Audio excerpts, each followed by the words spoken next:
자, 전 세계 산업을 돌리는 핵심 부품을 반도체잖아요, 사실. 이 반도체가 엄청난 고난도 기술과 노하우가 필요해서 소수 국가만 독점하는 최첨단 하이테크 산업인데 16세기에도 이 반도체 같은 존재가 있었다고요? 네, 맞습니다.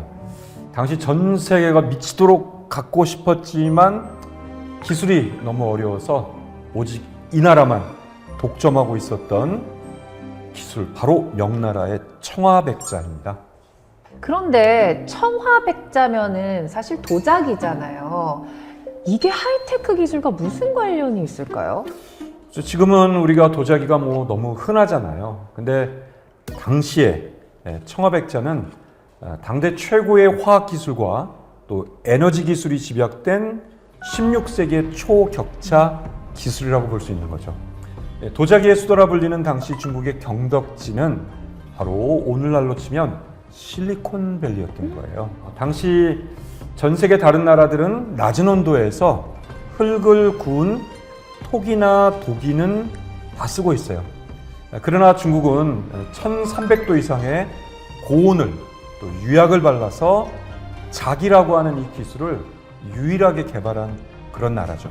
그래서 얇고 단단한데 완전히 방수가 되는, 그래서 흙이 보석이 되는 그런 마술을 부렸던 거예요. 당시 사람들에게는 이것은 최첨단 하이테크놀로지고 그러나 미지의 하이테크놀로지였던 거죠. 한 나라만 만들 수 있었던 제품, 바로 그게 청화백자였던 거예요.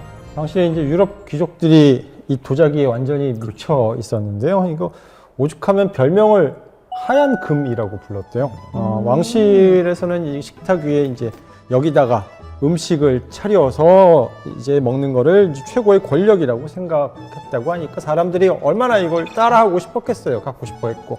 근데 문제는 이제 수급이 문제였죠. 왜냐면 자체적으로 생산이 안 되고 전량을 명나라 중국에서 이제 수입해야 하니까. 근데 수입하다 보니까 이게 잘 깨지잖아요. 그렇죠. 운송 중에 파손도 많았고 그러다 보니까 수입되는 물량 자체가 너무 귀했죠. 돈이 있어도 못 구하는 진짜 초레어템이었던 거네요. 네, 그러니 이제 유럽에서 이걸 얼마나 어떻게든 모방해서 만들어 보려고 얼마나 난리를 쳤겠어요.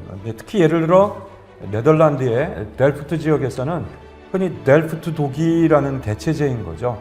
중국처럼 조금 단단한 그 자기를 만들 기술은 없지만 대신 주석 유약 도기를 써가지고 겉을 좀 하얗고 반들반들하면서 거기다가 청화백자처럼 푸른 그림을 직접 그려넣는 특유의 청화백자 나름의 청량함보다는 사실 이제 반짝이는 느낌이 좀 강한 그런 도기였던 거죠. 그러니까 겉 모양이라도 좀 비슷하게 해보자. 하도 이게 사람들이 이걸 이제 탐하니까 비슷하게 해보자. 일종의 실용주의를 선택한 건데요.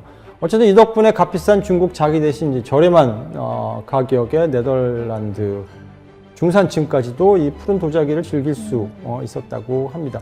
특히 델프트 타일은 유럽 전역 이제 궁전 장식에 사용되었어요. 그런데 이 청화백자 기술이요, 왜 하필 중국에만 있었던 걸까요? 이게 뭐 중국인들이 손기술이 그 당시 유난히 좋아서 뭐 그런 이유인가요? 물론 청화백자는 손으로 만들죠. 그래서 손기술이 중요하지만 더 중요한 재료가 있습니다. 바로 흙인데요. 중국 강서성에 경덕진 옆에 고령촌이라는 마을이 있습니다. 여기서 나오는 고령토라는 흙이 있어요. 이 흙을 사용해야만 청화백자를 만들 수 있다는 거죠.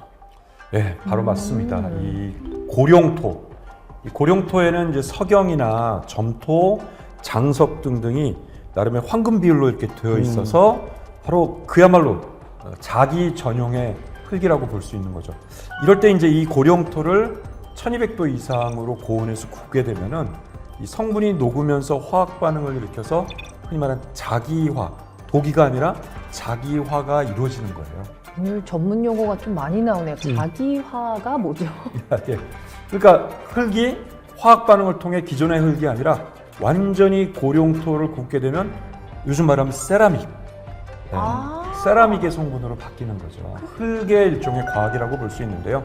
이 덕분에 이제 경덕지는 이제 도자기를 생산하기 위한 어떤 토양, 또 풍부한 주변의 수력, 수원이 있고 또 소나무 연료 등등 이런 모든 조건을 이제 완벽히 갖춘 바로 글로벌 하이테크의 대규모 산업단지가 됐던 거예요. 청화백자의 비결은 그 흙에만 있는 것이 아니고 파란색 그림을 그릴 수 있는 안료, 물감에 있습니다. 이거 중국에서는 회회청이라고 부르는데 이때 회는 이슬람교를 뜻해요. 지금 이란이나 시리아 지역에서 나오는 안료를 사용하는데 이 안료의 이름이 코발트 블루입니다. 예, 저희가 이제 지난 시간에 그 몽골 제국 시대에 바로 유라시아 대륙이 이렇게 뚫렸다고 그랬잖아요. 동서교류가 활발하고 바로 몽골 제국 시대에 이 코발트 안료가 페르시아에서 중국까지 무역상들을 통해서 실려 들어오게 되고요. 이제 경덕진에서 바로 이 고령토와 이 코발트가 만나게 되면서 세계적인 명품 바로 청화백자가 탄생한 거죠. 서양의 왕실도 이 명품을 포기하지를 못합니다. 그래서 갖고 싶죠. 각국에 있는 최고 기술자들을 불러서 백자를 만들어 봐라 하고 계속 주문을 하는데 이게 되질 않아요. 왜냐하면 흙도 다르고 그다음에 불의 온도도 달랐기 때문에 번번이 실패합니다. 이걸 언제 성공하냐 하면 무려 18세기 초에 이르러서 이제 성공을 하게 되는데 독일 작센 지방의 이제 마이센이라는 곳에서 당시에 이제 연금술사죠. 뭐 이것저것 실험하는 베트거라는 인물, 그 다음에 치른하우스가 이 비밀을 풀게 됩니다. 1707년부터 이제 연구를 시작해서 1708년에 마침내 이 백자 생산에 성공했다고 해요. 근데 아까 흙이 중요하다고 했는데 흙은 그러면 어떻게 구한 거죠? 작센 집안 이제 광산에서 중국 자기의 그 핵심 연료인 양질의 고령토, 이걸 카올린이라고 했는데 이 카올린 매장지를 찾아냈어요. 운이 좋았던 거죠. 사실 고령토를 못 찾았으면 아마 못 만들었을 거예요. 이게 마이센은 일종의 이제 유럽 최초로 그래서 중국과 동등한 품질의 이런 경질 자기를 이제 대량 생산한 공장이 되는 거죠. 이로써 200년 넘게 지속됐던 중국의 독점적 기술, 이게 이제 끝나는 순간이라고 볼 수 있어요. 자, 이런 거 성공하고 나면 어떻게 국가에서 이 기술을 보호하려고 할까요? 아니면 공개할까요?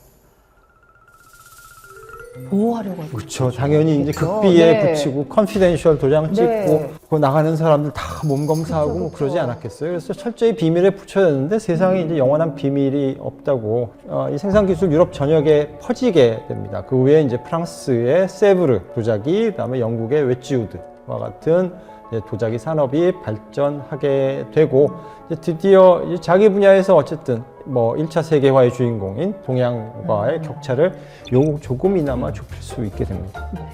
기술 얘기 들으니까 더 궁금해지는 부분이 기술 독점 시절에 청화백자는 도대체 얼마나 비쌌나요? 우선 동아시아 안에서만 본다면은 경덕진에서 예를 들어 황실용으로 납품하는 그런 청화백자는 지방 관리의 월급을 몇 달 모아도 사기가 어려울 정도로 그렇게 고가였다. 평민들은 평생 한 번도 사실 이 청화백자를 손에 쥐어볼 수 없는 사실 거의 보물에 가깝다라고 볼 수가 있는 거죠. 실제로 황제에게 올리는 곡물 목록에 금, 은, 비단 그리고 청화백자가 꼭 기록됐다고 그래요. 네, 조선도 상황이 크게 다르지 않은데요. 조선의 경제 상황으로 볼 때 청화백자가 너무 비싸다는 거였습니다. 특히 코발트 안료, 물감 값이 비쌌는데요. 코발트 안료는 우리나라에서 생산이 안 되고 전량 수입을 해야 됐거든요. 그러니 더 비싸졌을 거예요. 왕실이나 고위 관료들만 이걸 쓸 수 있었고 나머지 백성들은 청자를 못 썼어요. 너무 비싼 그릇이었죠. 성종 때는 사대부들이 청화백자를 사느라 사치가 너무 심하다. 그래서 본격적으로 청화백자 사용 그리고 생산에 제한을 가하기 시작합니다. 기준으로 보면은 한 어느 정도의 값어치가 있을까요? 17세기 네덜란드에서 거래되던 그 기준으로 보면 보통 정물화 한 점이 10에서 한 20길더 정도였다고 하는데 고급 은제품이나 도자기는 50에서 100길더까지 올라갔다고 해요. 그러니까 좋은 그림을 몇 점 팔아야만 최고급 청화백자 한 점을 겨우 구할 수 있었다고 합니다. 아까 그 무역하는 장면이 나왔잖아요. 네. 그림하고 청화백자랑 물물 교환을 했던 건가요? 아니면은 저 뭘로 샀을까요? 은이죠. 은의 제국? 네. 은이죠. 네, 은이군요. 그러니까 당시 네. 동양인들은 특히 중국 사람들은 서양인들이 만들어낸 물건들 중에서 별로 살만한 게 없었어요. 그래서 결국은 이제 물물 교환이 불가능하니까 유럽이 이 비싼 청화백자를 사오려면 결제 수단이 필요했겠죠. 그래서 그게 바로 신대륙으로부터 들어온 은이었습니다.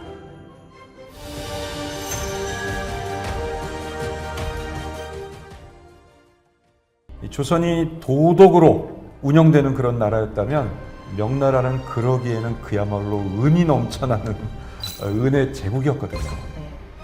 그러니까 겉으로는 도덕 분자인데 속은 정말 철저한 자본주의였다.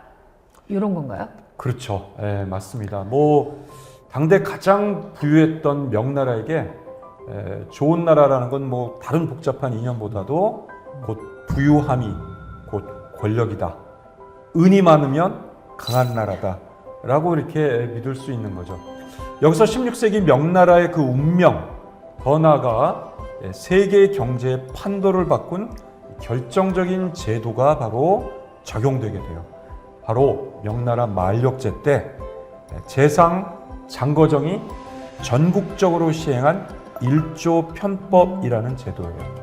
복잡한 국가의 모든 세금의 항목이나 의무를 일사불란하게 모두 하나로 묶어서 딱 정리했다라는 뜻이죠.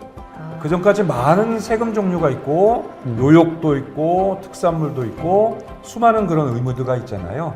근데 이 모든 것을 바로 장거정이 하나로 완전 통합한 거예요. 이게 하나로 통합이 되는군요. 어떻게 했나요? 너희 집 땅 넓이랑 그다음에 가구의 수, 가족의 수 이걸 모두 계산해서 일괄하여 고지서를 보낼 테니까 모든 걸 은으로 통합해서 납세하라 라고 선언한 거죠. 오. 그러면 그 은이 집에 없을 테니 은을 사서 내야 되는 거잖아요. 근데 이건 정말 혁명적인 변화예요. 그 이전까지 농민들의 세금은 전부 현물로 내거든요. 쌀로 내는데 이제 쌀을 안 받아요. 그러면 쌀을 시장으로 가지고 가서 거기서 은으로 바꿔서 내야 되니까 시장 경제가 모든 활성화되겠죠. 농민들이 전부 시장으로 가게 되는 거죠. 그렇죠. 근데 이게 조선하고 정말 다른 점이에요. 조선은 상업을 말업, 맨 끝에 있는 사업이라고 생각을 합니다. 사농공상이잖아요. 천대한 건 아니지만 농업이나 공업에 비해서 덜 중요하다라고 생각을 했어요. 그런데 명에서는 전 국민을 반강제적으로 상업에 아무튼 일정 부분 발을 들이도록 한 거잖아요. 그러니까 이게 스페인 은이 가져온 전 세계적인 나비 효과인데요. 도대체 그 중국의 그 수많은 사람들이 세금을 은으로 낸다라는 이야기는 도대체 중국의 은이 당시 얼마나 많이 있었냐는 이야기인데 네. 그렇다면 그 은이 다 어디서 났겠느냐? 바로 지구 반대편에 있는 그 광산 노동자들, 남아메리카의 원주민들이 그 광산에 들어가서 파야 했던 그 은이 유럽의 배를 타고 태평양을 건너서 마닐라를 거쳐서 그리고 중국으로 흘러 들어갔기 때문에 가능한 개혁, 세제 개혁이다라고 볼 수 있겠습니다. 바로 그 당시에 그 폭발적인 어떤 번영, 은의 제국을 잘 보여주는 그림이 바로 저희 뒤에 있는 남도 번외 경물 도건이라는 그림이에요. 당시 명나라가 바로 남경에 수도를 두고 있었던 바로 당시 남경의 시장통을 그린 건데요. 그림 속을 자세히 들여다보면 정말 생생하고 재밌는 풍경들이 많이 보이죠. 그 중에 예, 안경을 쓴 사람도 등장하고 있어요. 여기서 안경 쓴 사람 찾는 거는 약간 원리를 찾아라 보다 훨씬 더 어려울 것 같은데. 네. 그래서 이거를 흔히 송나라에 우리가 봤던 청명상하도처럼 명대의 청명상하도다 이런 명칭까지 붙였던 거예요. 근데 안경 쓴 사람 발견하는 게 왜 재밌는 부분인 건가요? 안경이라고 하는 것이 지금은 우리 다 쓰고 있지만 원래는 동양에는 없던 물건이죠. 음. 조선에는 16세기에 들어오기는 하지만 아무나 쓸 수 있는 물건이 아닙니다. 워낙 비싸서 왕이나 쓰고 아니면 이제 돈 많은 노인이나 쓰고 그랬던 건데, 명에서는 시장에서 그냥 장 보러 온 사람이 안경을 쓰고 있잖아요. 자, 이거는 조선과 명의 경제력의 격차를 아주 극명하게 보여주는 사례일 것 같은데요. 길거리 멋쟁이들이 쓰는 그런 패션 아이템, 이렇게 유행을 했다고 하는 놀라운 사실입니다. 그냥 거리의 풍경도 마치 요즘 그 핫한 핫스팟과 같은 그런 느낌이 뭐 나는데요. 건물마다 이제 간판들도 빽빽하고 뭐 호객행위를 하고 있는 사람들도 있고, 어딘가에 보면 맛집이라고 소문이 나는지 막 줄을 서 있는 모습도 보이고. 근데 종목도 굉장히 다양한 것 같은데 가장 많은 가게는 어떤 건가요? 그래도 가장 많은 가게, 가장 많은 점포가 전당포, 전당포. 환전소.